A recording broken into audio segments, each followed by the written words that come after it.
Hello friends, today I will teach you a Unit 1 Chapter 4 Operating System.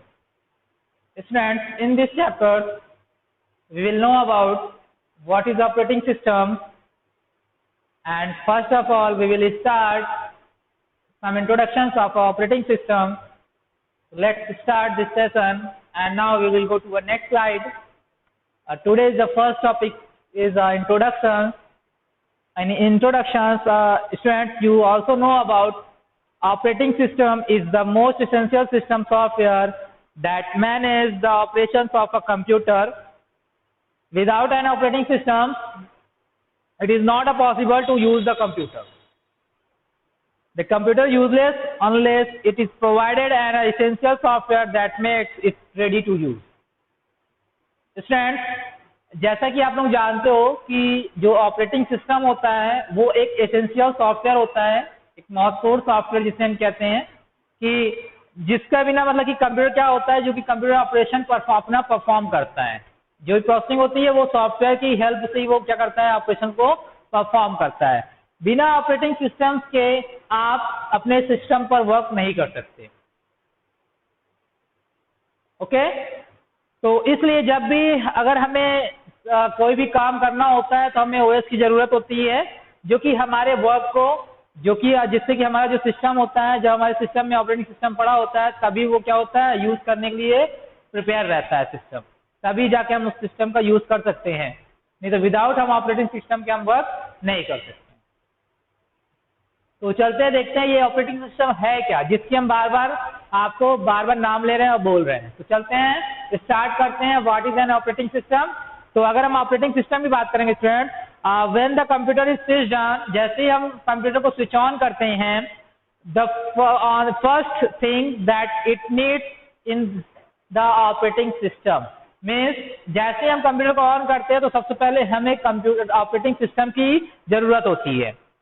That is a software needed for running the computer means, यह जो होता है एक तरह का software होता है जो कि हमारे कंप्यूटर क्या होता है, रन करने के लिए हेल्प करता है।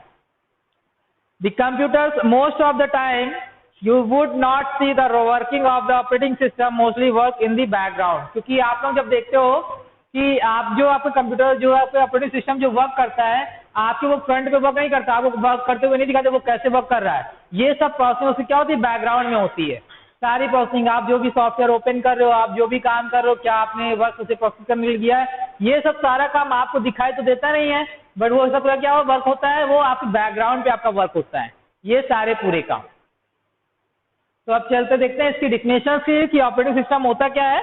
N operating system consist of a set of instruction that coordinate all the activities of the hardware devices means, operating system क्या होता है, एक सेट ऑफ इंस्ट्रक्शन होता है जो कि आपके जितने भी आपके एक्टिविटीज होती है हार्डवेयर की, उन सबको क्या करता है, इंस्ट्रक्ट करता है। It also enables application software to be executed means, जो भी आपको सॉफ्टवेयर एग्जीक्यूट करने के लिए होते हैं वो सब सारे एप्लीकेशन क्या होते हैं आपके ओएस में सबको शो होने लगते हैं फ्रंट पर ही। Some of the popular operating systems are DOS, Microsoft Windows means, जो कुछ पॉपुलर ऑपरेटिंग सिस्टम जो आपके जैसे like are DOS means disk operating system बोलते हैं, एंड माइक्रोसॉफ्ट विंडोज जो कि आप लोग ओएस बहुत सारा यूज करते हो, विंडोज 8, विंडोज 7, विंडोज एक्सपी, ये सब क्या है आपके माइक्रोसॉफ्ट के आपके हैं, माइक्रोसॉफ्ट के द्वारा डेवलप, माइक्रोसॉफ्ट कंपनी है उसके द्वारा ये डेवलप किया गया है OS. They are more too but they are not very popular. ठीक है, you can say that an operating system is a resource allocator. अगर हम कह सकते हैं कि जो आपका हमारा ऑपरेटिंग सिस्टम होता है वो रिसोर्स एलोकेटर होता है, जो कि हमें रिसोर्स प्रोवाइड करता है किसी प्रॉब्लम को सॉल्व करने के लिए। ओके, फिर अगर हम बात करते हैं नेक्स्ट हमारा जो है बूटिंग की बात करेंगे। बूटिंग क्या होता है स्टूडेंट, कि जब हम कोई भी वर्क जो है जो भी ऑपरेटिंग मतलब कि हम जो भी सॉफ्टवेयर का यूज कर रहे हैं ऑपरेटिंग सिस्टम का, जब जैसे हम ऑन करते हैं तो जो हमारा सॉफ्टवेयर होता है वो कंप्यूटर क्या करता है, रेडी करता है यूज करने के लिए। तो जब वो पूरी प्रोसेसिंग करता है हमारे लिए, सिस्टम को रेडी करता है, तो ये जो प्रोसेसिंग होती है उसे ही हम क्या कहते हैं, बूटिंग कहते हैं। तो सिंपल से कहेंगे the process of loading of operating system from disk to RAM is called booting means, जो हमारा जब ऑपरेटिंग सिस्टम जब लोड होता है ऑपरेटिंग सिस्टम डिस्क से रैम की ओर, तो ये प्रोसेसिंग जो हमारी होती है बूटिंग कहलाती है। फिर नेक्स्ट अगर हम बात करें कर्नल इन ऑपरेटिंग सिस्टम, अगर हम कर्नल की बात करेंगे तो the kernel is a program that constitute the central core of a computer operating system. Means जो कंप्यूटर कर्नल है या एक तरह का प्रोग्राम है, या फिर आप कह सकते हो इससे कि ये क्या होता है, ऑपरेटिंग सिस्टम का एक कोर मतलब पार्ट है, या सेंट्रल कोर कैसे इसे हम कह सकते हैं। मीन्स ये सेंट्रल पार्ट होता है हमारे ऑपरेटिंग सिस्टम का, या आप कह सकते हो कोर पार्ट है, ठीक है। It has complete over control over everything that occurs in the system. Means ये जो भी हमारा काम होता है ऑपरेटिंग सिस्टम के थ्रू, वो सारा काम हमारा कर्नल के ही थ्रू होता है, क्योंकि ये एक मेडिएटर का काम करता है सॉफ्टवेयर एंड हार्डवेयर के बीच में। आप देख सकते हो यहाँ पर कि हमारा जो एप्लीकेशन है, यहाँ पर आपको इस फिगर में शो हो रहा है, इन फिगर भी। तो जो एप्लीकेशन सॉफ्टवेयर होता है वो हमारा एक तरह का सॉफ्टवेयर प्रो होते हैं, जो कि बहुत सारे सॉफ्टवेयर आते हैं कि आप वर्ड यूज करो चाहे जो भी यूज करो आप, वो सारे क्या होते हैं, एप्लीकेशन होते हैं। और कर्नल क्या करता है, एक मेडिएटर का काम करता है, और इससे सारे जो हार्डवेयर के पार्ट होते हैं, सीपीयू, मेमोरी, डिवाइसेस, ये सब क्या होते हैं, आपके अटैच होते हैं, ठीक है। तो इसमें ये चीज होता है कि जब अगर हमें सॉफ्टवेयर से मान लीजिए अगर किसी चीज की नीड है हमें उस सॉफ्टवेयर में, ठीक है। जैसे मान लीजिए सपोज हमने क्या किया, प्रिंट के लिए दिया, तो प्रिंटर क्या किया, वो एक तरह का डिवाइसेस है। तो अब हम मान लीजिए हमें किसी चीज को हमने फाइल दिया सॉफ्टवेयर में कि हमें से प्रिंट आउट चाहिए, तो आप क्या करोगे, आप कर्नल से क्या करोगे, आप रिक्वेस्ट करोगे आप पहले कि हमें प्रिंट आउट करना है, तो हमें प्रिंटर की आवश्यकता है। तो आप क्या करोगे, उसमें उस सिस्टम से आपको प्रिंटर्स को अटैच करना पड़ेगा। तो कर्नल क्या करेगा कि उस प्रिंटर को देखो, प्रिंटर क्या हमारा एक तरह का डिवाइस है, तो वो क्या करेगा, उस प्रिंटर को सर्च करेगा, अगर आपको प्रिंटर अटैच है तो ही वो क्या करेगा, एक्सेस करने के बाद फिर आपको परमिशन देगा कि आप प्रिंट आउट ले सकते हो प्रिंटर से। इसी तरह आप कोई भी वर्क होना है, प्रोसेसिंग के लिए आप इंस्ट्रक्शन देते हो, तो वो क्या करता है, वो सीपीयू के पास जाता है, सीपीयू उसके प्रोसेसिंग के लिए, जब सीपीयू की नीड होती है तो वो सीपीयू के पास प्रोसेसिंग के लिए सेंड कर देता है, और जब पूरी प्रोसेसिंग हो जाती है तो फिर वो एज आउटपुट आपको शो करता है। इस तरह मान लीजिए स्टोरेज के लिए मेमोरी की जरूरत होती है, अगर आप कोई चीज स्टोर करते हो तो कर्नल ही क्या करता है, वो कोर पार्ट होता है, और वही आपको स्टोरेज करने में या स्टोर करने के लिए किसी भी फाइल्स या जो भी चीजें आप रख रहे हो बड़ी से बड़ी फाइल्स को, उसमें आपको हेल्प करता है कर्नल, ठीक है। अब थोड़ा सा इसकी प्रोसेसिंग देख लेते हैं, कर्नल कैसे प्रोसेस करता है। जब आप देखिए, आपका ये क्या होता है, 2 मोड पे वर्क करता है आपका, एक होता है यूजर मोड, एक होता है कर्नल मोड। अगर हम बात करें तो यूजर मोड, तो यूजर मोड के ऐसे बिट फॉर्म होता है। जब आपका यूजर मोड पे वर्क होता है तो जो बिट होती है आपकी, जिसमें यूजर मोड पे आप होते हो, तो आपकी 0 बिट पे ये वर्क करता है। और जब आप कर्नल मोड पे होते हो तो ये क्या होता है, 1 बिट पे वो वर्क करता है, ठीक है। तो आपने क्या किया, कोई भी मतलब कि आपने क्या किया कि कोई प्रोसेसिंग करने के लिए आपने वर्क दिया, और वर्क करने के बाद ये क्या किया, ये सिस्टम के जैसे आपने यूजर प्रोसेसिंग एग्जीक्यूटिंग है, आपने क्या किया, कोई भी इसे इंस्ट्रक्शन दिया कंप्यूटर को वर्क करने के लिए, उसने क्या किया कि कॉल सिस्टम के पास गया और वो क्या करेगा, कर्नल को कॉल करेगा। कर्नल को कॉल करने के लिए जैसे हमारे मान लीजिए उसे कोई भी चीज डिवाइसेस या मेमोरी या सीपीयू की जरूरत है प्रोसेसिंग करने के लिए किसी भी हार्डवेयर पार्ट की, तो वो क्या करेगा, कॉल करेगा सिस्टम को, और किसको कॉल करेगा, एग्जीक्यूट करने के लिए आपके कर्नल मोड को। तो कर्नल मोड में भेजने से पहले यूजर मोड क्या करता है, इसे आपका यहाँ पे यूजर मोड 1 बिट पे वर्क होता है और कर्नल आपका 0 मोड पे वर्क करता है यहाँ पर, ठीक। तो यहाँ पे ये क्या करता है, इसे आपके 1, जब इसे आपको 0 बिट करना होगा तो पहले चेंज करेगा किसमें, कर्नल मोड पे। कर्नल मोड पे क्या होता है, 0 होता है।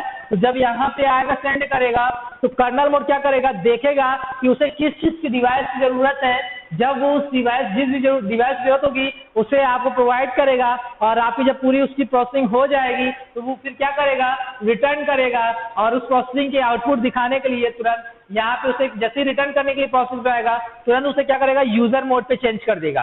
क्योंकि जैसे ही पहले आया, जब उसे किसी डिवाइस की नीड हुई तो उसने कर्नल कॉल किया, कर्नल को कॉल करने से पहले उसको उस मोड पे जनरेट किया जो कि 0 बिट पर, तब वो जाकर सेंड करता है यहाँ पर। और जब ये पूरी जिस भी डिवाइस की जरूरत होती है, जिस भी हार्डवेयर पार्ट की जरूरत होती है, उसमें एग्जीक्यूशन करने के बाद जब उसका रिजल्ट शो करना होता है प्रॉपर वे में, तो फिर क्या करता है, उसे यूजर मोड पे कन्वर्ट कर देता है कर्नल, और फिर यूजर मोड जैसे ही कन्वर्ट होता है तुरंत वहां पे सेंड कर देता है, रिटर्न कर देता है सिस्टम सेल की ओर, और सिस्टम सेल क्या करता है, उसे एज अ आउटपुट आपके स्क्रीन पर शो कर देता है।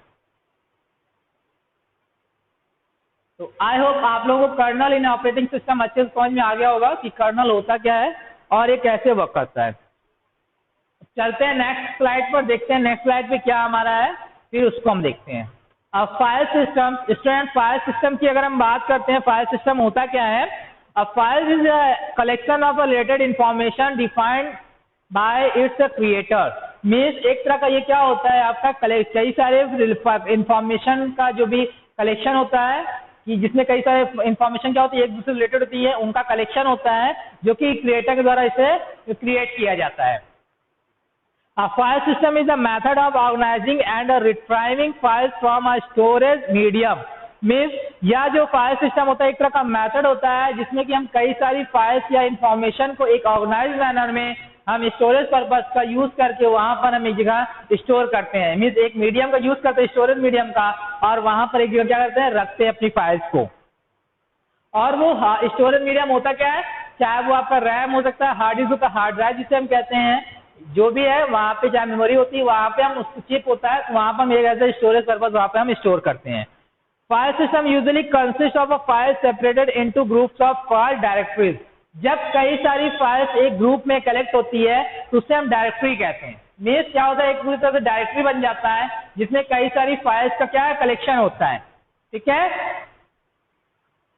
डायरेक्टरी कैन कंटेन फाइल्स और एडिशनल डायरेक्टरीज। जैसे मैंने कहा आपको कि डायरेक्टरी क्या करता है, उसके अंदर भी हम अगर कई सारी फाइल रखना चाहते हैं तो हम रख सकते हैं। तो डायरेक्टरी के अंदर क्या हो जाती है, सब डायरेक्टरी हो जाती है, और उसमें सारी इन्फॉर्मेशन हम रखना चाहते हैं तो अलग अलग टाइप के हम डायरेक्शन इन्फॉर्मेशन रख सकते हैं। Without a file management all files would have no organizations and it would be impossible for a file with the same name of to exist। Means अब अगर आप जैसे मान लीजिए कभी कभी आपने क्या किया, एक साथ कई सारी फाइल्स को एक जगह रखा हुआ है, अगर आप चाहते हो कि हम उसी एक सेम नाम की एक दूसरी फाइल बना लें तो आप सेम नाम की दूसरी फाइल नहीं बना सकते हो। आप अगर आपने एक ही नाम का बनाया तो उसके नाम की दूसरी फाइल नहीं बना सकते हो, उसमें कुछ ना कुछ आपको चेंजेस करना ही पड़ेगा, या तो आपको 1 रखना पड़ेगा या 2 रखना पड़ेगा। ठीक है, नाम देंगे उस फाइल का 1 या 2 देख करना पड़ेगा।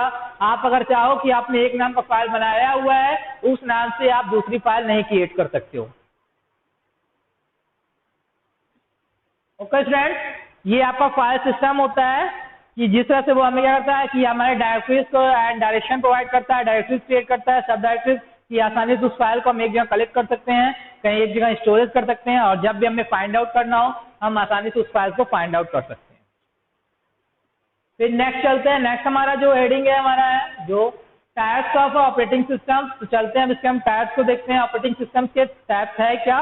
तो इसमें पहला आपका है single user and single task operating system.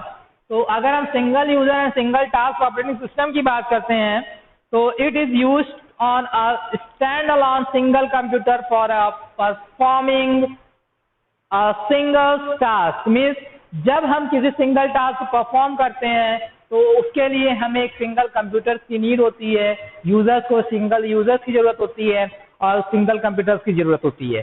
Single user OS are simple operating system में सिंगल यूजर ओएस जो होता है एक सिंपल ऑपरेटिंग सिस्टम होता है that design to manage one task at a time, जो कि आपके एक सिंगल टास्क या वन टास्क को मैनेज करता है रन करने के लिए या प्रोसेसिंग करने के लिए। ठीक है, मीन्स इसके लिए हमें एक सिंगल ओएस की जरूरत होती है, सिंगल टास्क परफॉर्म करने के लिए सिंगल यूजर की जरूरत होती है।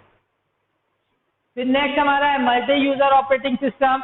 अगर हम बात करते हैं इसमें तो जैसे कि अगर मल्टी यूजर ऑपरेटिंग सिस्टम में ये किसमें यूज होता है, आपका कंप्यूटर आता है main frame and mini computers जो कि आपके मल्टी यूजर कंप्यूटर्स हैं, जिसमें कि उसमें कई सारे ओएस मतलब कि अलग अलग एक ही ओएस पर अलग अलग यूजर्स एक साथ बैठ करके किसी भी सिंगल टास्क को परफॉर्म कर सकते हैं एक ही टाइम पर। तो अगर हम कहें it is used in mini computer और mainframe computers that allow multiple user to be logged on to the system at the same time.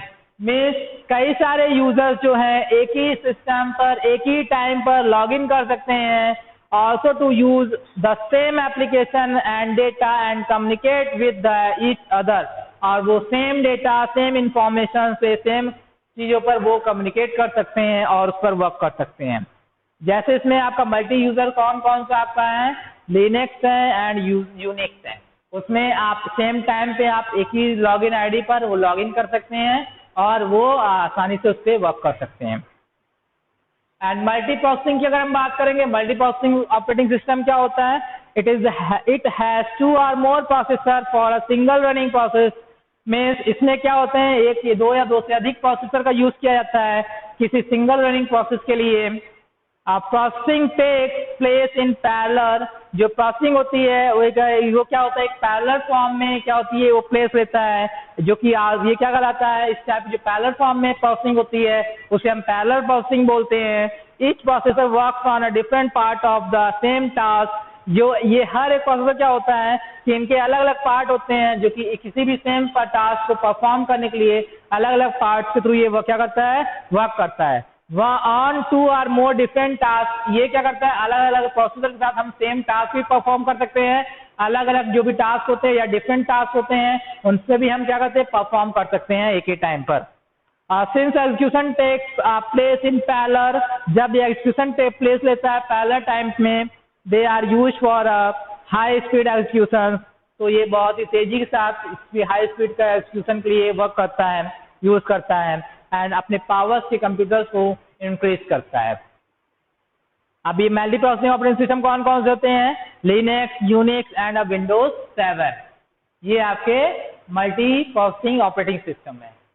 फिर नेक्स्ट अगर हम बात करेंगे टाइम शेयरिंग ऑपरेटिंग सिस्टम, तो it allows execution of more than one task और a process concurrently. Time sharing is a technique which enable many people located at various terminals to use a particular computer system at the same time. Means जैसे कि ये क्या होता है कि आप कोई भी आप टास्क परफॉर्म करने के लिए देते हो, कई सारे टास्क आप एक साथ दे देते हो वर्क करने के लिए, तो सिस्टम क्या करता है, हर एक टास्क को एक टाइम लिमिट में टाइम शेयरिंग में क्या करता है, टाइम शेयर कर देता है कि आप इतने टाइम तक ये होगा, उसके बाद ये पार्ट होगा, उसके बाद ये पार्ट होगा। मीन्स इक्वली टाइम डिक्लेयर कर देता है हर एक फाइल के लिए, और उसी के अकॉर्डिंग वो क्या करता है, वर्क करता है और 1 by 1 उस फाइल को एग्जीक्यूशन करता है।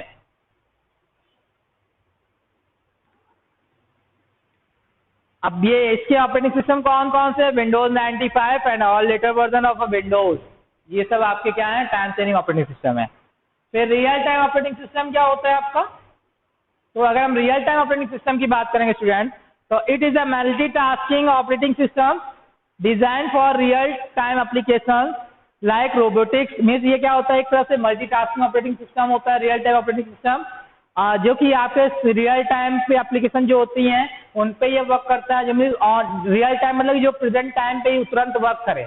अगर मैंने उसको प्रोसेस करने के लिए कोई भी वर्क दिया, इंस्ट्रक्शन दिया, तो तुरंत उस पर एग्जीक्यूशन करे, तुरंत उस पर वर्क करे, तुरंत उस पर, मतलब कि जैसे मैंने कहा ना रोबोटिक्स, रोबोट आप देखोगे रोबोट का क्या होता है कि आप जैसे इंस्ट्रक्शन उसे देते हो तुरंत उसे फॉलो करता है और तुरंत वो वर्क करता है। It is intended to serve real time application request. Means जैसे ही आप एट अ टाइम पे जैसे ही आप रिक्वेस्ट करते हो एप्लीकेशन, मीन्स जो भी टास्क परफॉर्म प्रोसेसिंग करने के लिए रिक्वेस्ट करते हो, तुरंत उसे वो क्या करता है, एक्शन लेता है, उसकी प्रोसेसिंग होती है और तुरंत वो मतलब कि एग्जीक्यूट होता है बिना कोई डिले किए हुए, विदाउट बफरिंग के। ये बफरिंग भी नहीं करता, तुरंत ये वर्क करता है आपका बिना आपके टाइम मतलब ओवर रन हुए, जिसे आप कर सकते हो। फिर नेक्स्ट हमारा है distributed operating system. On a network data is stored and processed on multiple locations. Means ये जो नेटवर्क डेटा होता है इसमें क्या है, कई सारे आपके मल्टीपल लोकेशंस से क्या होता है, ये प्रोसेस करने के लिए डिस्ट्रीब्यूटेड होता है आपका। The distributed operating system is used on a network as it allows shared data files to be accessed from any machine on the internet in a transparent manner.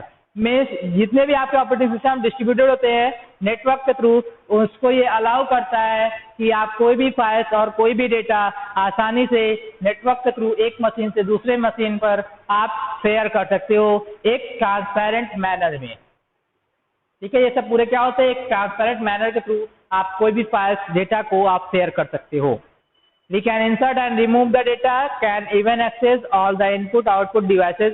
Means हम आसानी से data को remove कर सकते हैं, access कर सकते हैं, इंसर्ट कर सकते हैं, ठीक है, इनपुट एंड आउटपुट डिवाइस के थ्रू। नेक्स्ट हमारा है इंटरैक्टिव ऑपरेटिंग सिस्टम। अगर इसकी बात करेंगे, this is operating system that provide graphic user interface through which the user can easily navigate and interact. Means ये जो इंटरेक्टिव ऑपरेटिंग सिस्टम होता है, इस ऑपरेटिंग सिस्टम में ये हमें graphical user interface GUI base पे ये वर्क करता है, जो कि हमें फैसिलिटी प्रोवाइड करता है, जिसमें कि हम आसानी से कोई भी काम कर सकते हैं, डायरेक्शन दे सकते हैं उस वर्क को प्रोसेसिंग के लिए कि उससे पहले क्या करना है, फिर बाद में क्या करना है, वो सब सारा। जैसे कि अभी हम क्या करते हैं कि आप अगर एग्जांपल की बात करते हैं, तो जब आप इसे OS यूज करते हो, जैसे मैंने क्या किया कि अगर मैंने यहाँ पे कोई भी टिक कर दिया, तो मैंने क्या किया, ये टिक कर ये प्रोसेसिंग कर दे रहे हैं, तो ये क्या है, GUI बेस पे है कि तुरंत हमने अगर किसी फोल्डर को क्लिक मतलब देखा सामने और उसमें हमने क्लिक किया, तो ये क्या है, GUI बेस पे कि आप तुरंत शॉर्टकट में आप वहां तक पहुंच सकते हो। हमें उसके लिए कोई कमांड नहीं देना, कोई पाथ नहीं देना, आपके सामने रहेगा, उसकी शॉर्टकट क्रिएट कर सकते हैं और आपको पता है कि कहाँ पे फाइल से तुरंत आप ओपन करके उसे आप क्लिक करते हुए ओपन कर सकते हो। ये सब क्या होता है, तुरंत एट द टाइम पे प्रोसेसिंग दिया, क्लिक किया और वो तुरंत वर्क करना स्टार्ट कर देता है। इसलिए इसे कहते हैं इंटरेक्टिव ऑपरेटिंग सिस्टम होता है कि ये GUI बेस पे वर्क करता है और आसानी से आपको एक डायरेक्शन प्रोवाइड करता है, इंटरेक्टिव नेविगेट करता है, ये सब पूरे। तो आई होप स्टूडेंट्स आप लोगों को types of operating system clear हो गया होगा। तो अब चलते हैं हम नेक्स्ट की ओर। नेक्स्ट देखते हैं हमारा नेक्स्ट टॉपिक है क्या, उसके बारे में डिस्कस करते हैं। तो we will go to a next slide. Next topic is the functions of an operating system. अब चलते हैं इस ऑपरेटिंग सिस्टम के फंक्शंस को देखते हैं कि फंक्शंस क्या क्या है और ये कैसे वर्क करते हैं। तो सबसे पहला हमारा है इनपुट आउटपुट ऑपरेशन। तो स्टूडेंट्स अगर हम इनपुट आउटपुट ऑपरेशन की बात करते हैं, तो आप लोगों को पता है कि इनपुट आउटपुट ऑपरेशन होता क्या है, कि जब हम कोई भी ऑपरेटिंग सिस्टम पर अगर हम कोई भी इंस्ट्रक्शन देते हैं, तो वो किस फॉर्म में होता है, एज अ इनपुट की फॉर्म में होता है। और जब वो पूरी प्रोसेसिंग हो जाती है, तो वो जब हमें रिजल्ट प्रोवाइड करता है, तो वो रिजल्ट क्या होता है हमारा, एज अ आउटपुट की फॉर्म में होता है, जो कि हमारे स्क्रीन पर वो शो होता है। तो the operating system is responsible for handling various types of input like a input from keyboard, mouse, etc.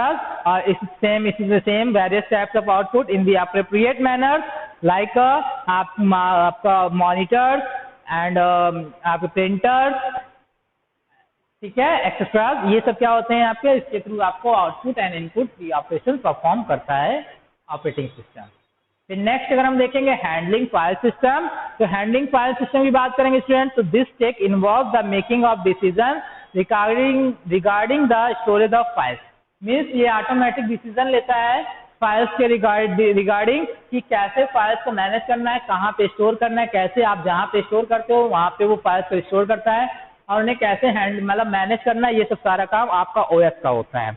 Where and how a particular file is to be stored, कैसे वो पर्टिकुलर फाइल आपकी store हुई, कहाँ पे store हुई, floppy disk में store कर रहे हो या हार्ड डिस्क में स्टोर हो रही है, रैम में स्टोर हो रही है, वो सब सारा काम क्या करता है, OS करता है।